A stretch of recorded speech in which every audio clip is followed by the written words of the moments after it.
Om Shri Gurubhyo Namaha. Bhakti, 5 senses and services. The human being is equipped with 5 instruments to enable experiencing whatever is in the universe. They are the eyes, ears, nose, tongue, and skin. The 5 instruments known as Pancha Indriyas. Eyes grasp the form including color. The sound is cognized by the ears. Smell is experienced by the nose. Taste is known by the tongue. Touch is felt by the skin. These 5 instruments are only sensors. They do not create anything new. They sense form, sound, smell, taste, and touch. Like a radio receiver, they are receivers of senses from the outer world and send reports of the same to the brain. Since they do not create any form or smell or sound or touch or taste, but only act as a sensors and informers, they are known as Gyanendriyas or instrument of awareness. The human being is equipped with certain other instruments for action too.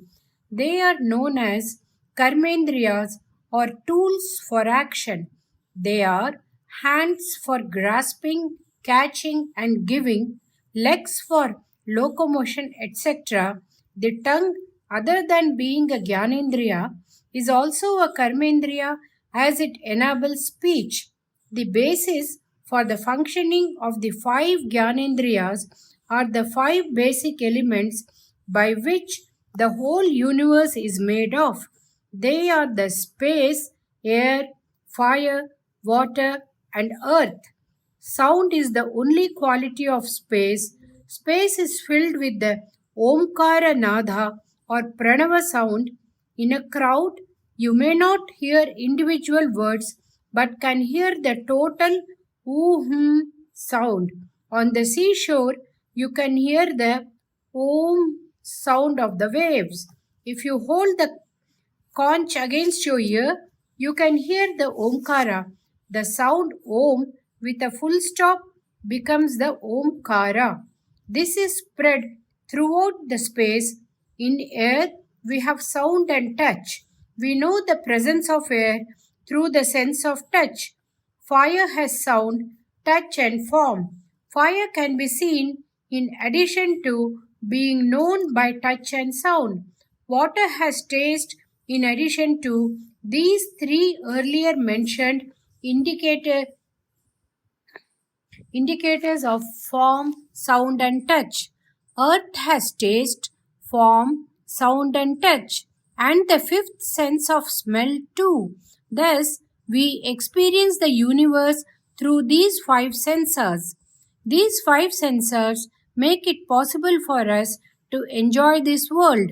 Good tasty food, pleasant music, fragrances and aroma of flowers, soothing breeze, the sight of oceans and mountains and full moon are all being experienced through these 5 instruments provided for us by God.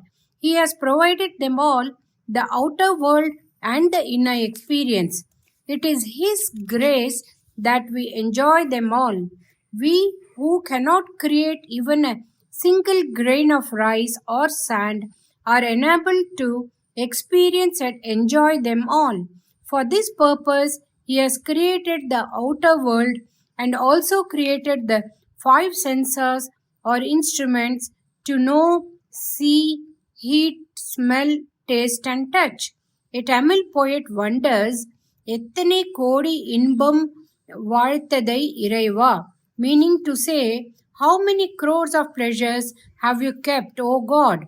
So it is our obligated duty and dharma to think of Him in whatever we enjoy. It is good to develop the attitude of gratitude towards God, to offer Him all this before we enjoy ourselves. Once we get into this habit, we will refrain from experiencing anything unworthy of being offered to God.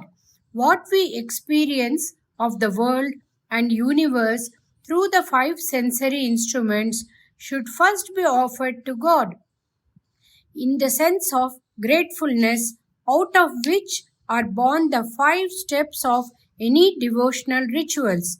Whether in the house or in the temple, minimum 5 things are done. First is to apply sandalwood paste to the god's idol. This is the Prithvi or earth principle. Next, flowers are offered, indicating the space principle. Light and burning camphor are indicative of the fire and air principles. Naivedyam or offering of the eatables specially made are indicative of the water principles. Thus, in Pancha Upachara, 5-fold principles of the entire existence is included. In doing so, God, universe and the devotee experience the oneness. Power of chanting God's name. Dhyanam, Japam, Puja, Yajna and Kshetradana are all various religious practices through which the individual makes an effort to cleanse his own mind. Along with the above practices, Nama Sankirtanai or Bhajanai Saivat has been a popular mode of approaching divinity.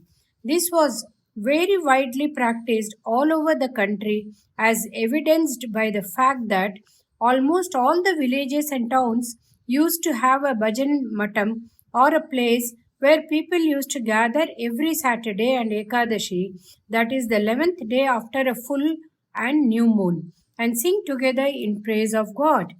We see God's divine forms in the temples and participate in the pujas and pray to God. In bhajan, we sing God's names, sing His praise, glorify God's deeds, and thereby involve our minds in divine thoughts. Bhajaning has the element of a collective effort.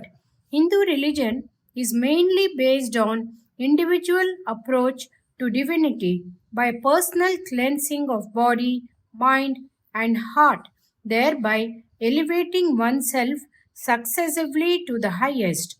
As one man progresses by example, he automatically encourages millions.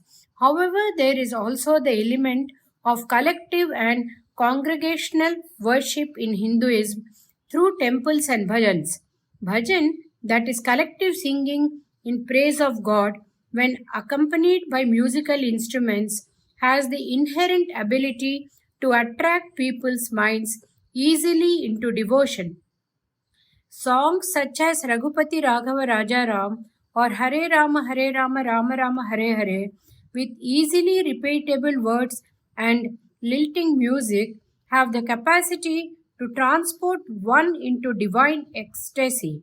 Other than conducting bhajan in halls and temples, Nagara Sangeetan is another method in which a collection of people go around the city or village by walk, singing songs, covering street by street, especially in the month of Mrigasirsha, that is generally falls between 15th of December and January every year.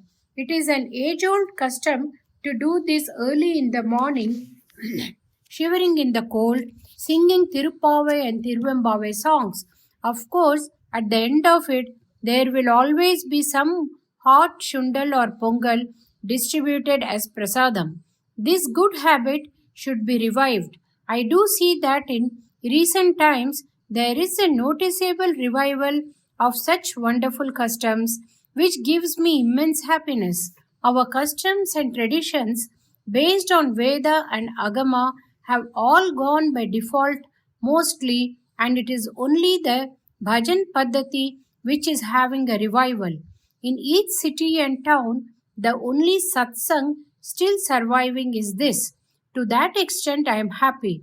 In increasing the intensity of devotion, chanting God's names and singing His endearing qualities through community singing is a very effective method. Sri Bhagwan Nama Bodhendra says, the God who is an embodiment of permanent bliss for the sake of the masses has taken so many forms as Shiva, Hari, Vishnu, and so many more. Not only the forms are important, but also the names. God is ever alive and powerful as the names Shiva, Hari, Vishnu, and so on. They are not just names, but God Himself. Whatever are God's powers and attributes are in the Nama too. There has been a whole galaxy of great people who have attained the direct experience of Anubhava of divinity through bhajan. The songs that have come out of their inner experience have the power to melt even the heart of a stone, let alone that of man. By singing those songs, sins vanish, as it is said that Papam Vilagi Punyam Kai Kudugirathu. The songs of Jayadeva, Tirthanarayana, Ramadasa, Purandaradasa, Tyaga Brahmam, Sadashiva Brahmendral, and such great poets, including songs in Tamil, Sanskrit, Telugu, Hindi, and Marathi, have been organized into a system by Marudanallur Sadguru Swamigal into a Paddhati or order known as Sampradaya Bhajanai. In some places, this bhajanai singing is celebrated as a big festival to include Dolotsavam, Kotanotsavam, Vasantakili, etc. Whether we conduct a festival or not in the modern times, bhajan is the easiest method of divinifying one's life. It is said in Sanskrit, Kalau Sankirtya Keshavam, meaning that in Kali Yuga, God is more easily approached through singing. Let us set aside this bhajane paddhati in which many have to join hands in time and space. All the members in a family can get together every day at least for 10 to 15 minutes and have Nama Sankirtane. This should not be very difficult. This can be done in the puja room or anywhere, lighting up a lamp like a kuttu vilakku and sit down together. To sing God's praise, you do not have to feel shy. God is of the form of grace and compassion. The very thought of thinking about Him is good enough. It does not matter if you do not know how to sing. It makes no difference if you have no exposure to music earlier. Bhakti bhavanai or devotional fervor is what is important. When a child playing with its dolls suddenly thinks of its mother, it goes around crying, Amma, Amma. There is no shyness there. It could not care less for music either. Exactly similarly, we who are involved in worldly affairs all the time should find some time to cry for God's name, such as Rama, Krishna, Govinda, Shiva, and or Amba. This is a very good habit. This can give you wealth, health, and everlasting happiness. KTSV adds, this message has somehow occurred at the most apt time just before the month of Margari. There is a Tamil song which goes like this: Rama Rama Rama என்று பஜனை செய்து பாடுவோம், பஜனை செய்ய வராவிட்டால் பக்தரோடு கூடுவோம், meaning that we will go about lovingly calling God's names, and if we are not good in singing, we will join those who can sing well. Namaskaram. There is a shlokam on Parameshwara. In it, a devotee has expressed the following sentiments: O Lord, who has burnt off the three worlds of Tripura, you must pardon two of my blunders. What are those two errors of commission and or omission? In my last life, I have not remembered you. That is one blunder. The second one is that I am not going to remember you in my next life too. Do you know how I know about the first mistake? The fact that I am born now is indicative of my first mistake, since had I surrendered to you then, I would not have been born now. Do you know why I will not remember you in my next life? Now that I have remembered you, and you are such a compassionate Bhaktavatsala that you will not give me another life, and so I will not be able to remember you in that either. since there will be no life again. So pardon me for not remembering you in my past and future lives. What do we get from this poem? Wholeheartedly, if we do namaskar to God, that is all that is required. We will relieve us, He will relieve us from the cycle of birth and death and birth again. He will absolve us of all our sins. The poet was not talking out of great literary merit, but out of matured wisdom.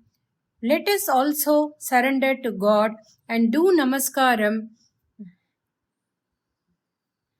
with the certain belief that He will grant us moksha. Without a doubt, it will be granted.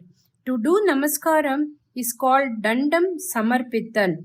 Dandam means a stick that you are holding. If let go, will fall flat on the ground, isn't it? Like that, this body of ours should be dropped down with the clarity that it is not ours. Our body is only a wooden stick. What has become useless is said to become a dandam. So, this body is dandam. We have to stop thinking that we are managing this dandam that is without any ahankaram. We have to accept the fact that this dandam and everything else is being managed by God's grace only. So, to remove ahankaram, we should drop this body in front of God, that is dandam samarpippadu. When we are running fever, we are not able to get up and walk. This janma or this lifetime itself is a disease and fever. To be saved from this samsara jwara, we have to do namaskar in front of the Almighty. If we get rid of the feeling that we are the doers, that itself is a permanent namaskara. Even when we may not have come to understand this fact, at least in the presence of divinity, we can and should become humble with humility. That is, to be Tharayod Tharayaga, that uh, Ilimayaga, that is at par with the lowest. Once you do this, then you can stand tall as high as the mountains. It is all yours. I have no responsibility. It is all yours. When we totally disown any responsibility, God takes total care. If we retain even a small fraction of ownership or responsibility or copyright or possessiveness, He does not come into the picture. There can be no half measures in this. Good and bad, hand over everything. As an expression of this, we should do namaskaram. Then enjoy the fun of how He takes care of your life. Simply enjoy Muddy. Bhakti devotion. The one super intelligence is exhibited as so many life forms. If you can set aside the appearances, the reality will be the only residue. At that stage, there will be no more actions. When the one reality is seen as the universe and the world and so many life forms, a variety of jobs or actions to be taken evolve. When the time and space conundrum is surpassed, the knower, knowing, and the known become one and the same. That is self realization. That is undifferentiated state of the soul or self. That is the jiva's true and real state. Not knowing this true state, we believe the unreal world and life forms as real. The reason for this is called Maya or Maya. It is the power of Maya that the one Brahman is seen as so many. The Maya universe is run in a most cogent and orderly fashion under an interdependent set of stupendous rules and regulations of nature. The actionless Brahman, when seen in Maya as the universe, entails the actions of creation, maintenance, and destruction.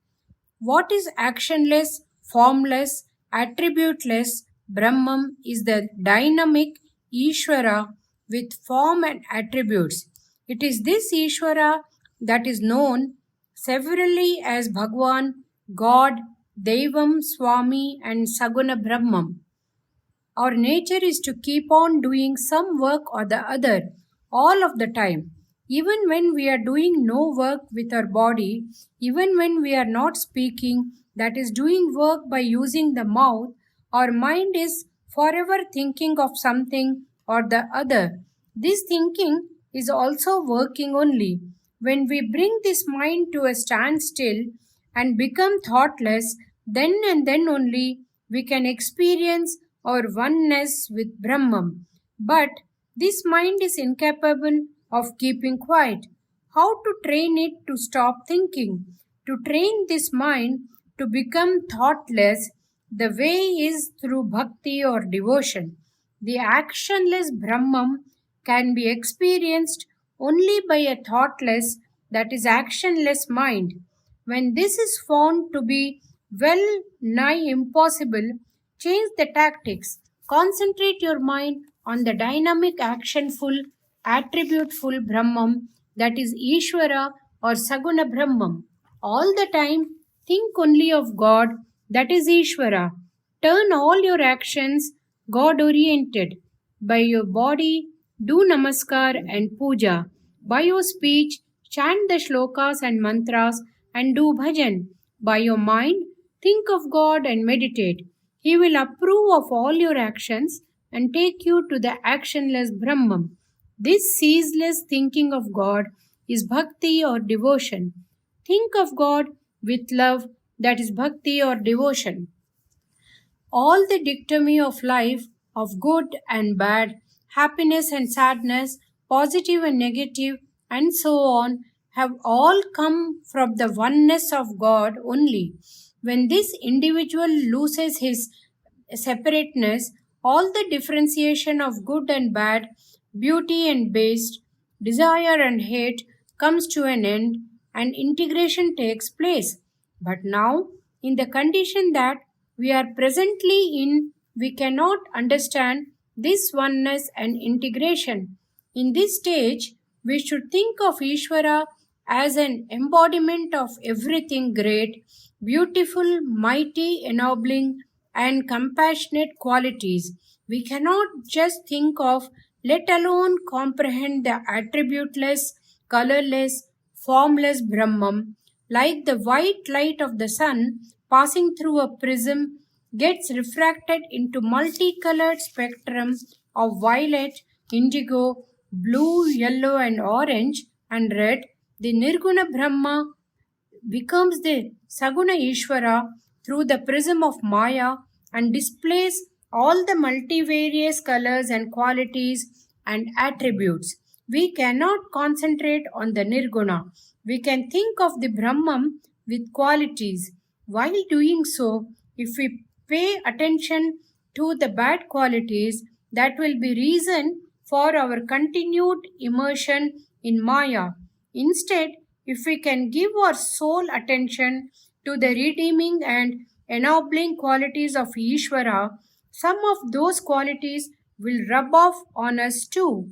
Whatever the mind concentrates on and pays attention to ceaselessly, to the exclusion of all other thoughts, it becomes that this is acceptable to modern psychologists too. As we keep thinking of God as a repository of all noble, salubrious, and beneficent qualities, our own bad qualities take leave. We become full of love and compassion ourselves. We become incapable of hurting anyone.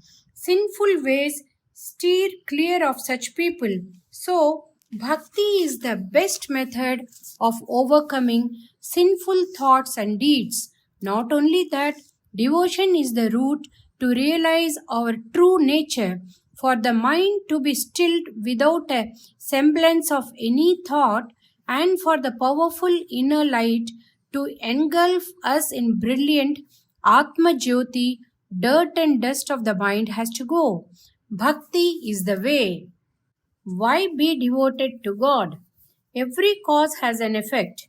The science of physics and chemistry are studies of causes and effects only. Because of this, the whole world seems to function in an orderly fashion. When the physical world is bound by inviolable, interconnecting, and interdependent play of these cause and effect theory, human life as part of this physical world is also subject to this rule. There has to be an effect for every one of our actions. Good actions results in good effects, and bad actions have to have bad effects. In a multi-dimensional, multipolar world, though this cause and effect principle may not be directly comprehended and understood, the effect giver or Faladata is variously known as God, Swami, Kadavul, Bhagwan, and Paramatma. Human mind has the tendency to keep thinking of all sorts of things. The ever oscillating mind thinks of good happenings of the past and arrives at expectations for the future, thinks of past bad experiences and fears the future. Through the thought processes with some good effects, it is also creating bad effects too. Just by thinking, we are committing papam and punyam and incurring merits and demerits as effects. So, we are facing some good and bad effects. Mostly, our prayer to God is to offset the bad effects of our own sinful behavior. So, our prayers are full of demands for this and that. Many think that this is bhakti. God willing, He can offset all our bad karma vinay, meaning bad effects of our own sinful behavior. But we cannot demand this. So, our prayer to God should be to give us the mind to bear with our difficulties. Even this prayer to God is not real bhakti. When we tell God our problems, it means that we have less faith in His all-knowing power of omniscience. When we pray to God to change this or that or give us the strength to bear with our difficulties, doesn't it mean that He is amenable to suggestions or that He is influenceable? Thereby, are we not undermining His grace? So, this is also not bhakti. All that such prayer does is to reduce the load in our own hearts. We get some relief. At least it brings some humbleness and humility in us that we are at least praying to God. Despite our errant prayer, He may grant our wish. But can there be an end to this? In this worldly life, problems will keep coming and we will keep praying to God, endlessly requesting Him to relieve us from problem after problem. Instead to surrender to God, saying, "O God, do as you please, thy will be done," is bhakti. When we have no prayer to make our devotion matures into bhakti, when we do not ask for anything, all the dirt in our mind goes and it becomes clean. Then your happiness can be complete. I have no separate will of my own. With that sort of an attitude, when someone surrenders, whether it be a spouse to a life partner or a student Shishya to a guru, even if the person surrendered to does not deserve it, the result is moksha or nirvana. Though we have read in some Puranas about such an act of surrender to an unworthy guru or husband, giving sainthood to the person who has surrendered, this is not easily done. It is human nature to assess and grade everybody else. If that guru or life partner has some noticeable shortcomings, it is next to impossible to surrender to such a person. If you are lucky enough to get a really worth guru to surrender to, of course then you do not need even God anywhere anymore. So it all comes back to the point that total surrender can comparatively easily be done to the one power who owns all the worlds, including ourselves. To Him only we will be able to say, "O God, it is all yours. What is mine?" As the Hindi poem says, "Teri hai tujhko arpan, kya lage mera." There is one more reason to be devoted to God. Listen to this three-pointed logic. First, there is no happiness in a life without love. Second, The happiness in love is not seen in anything else.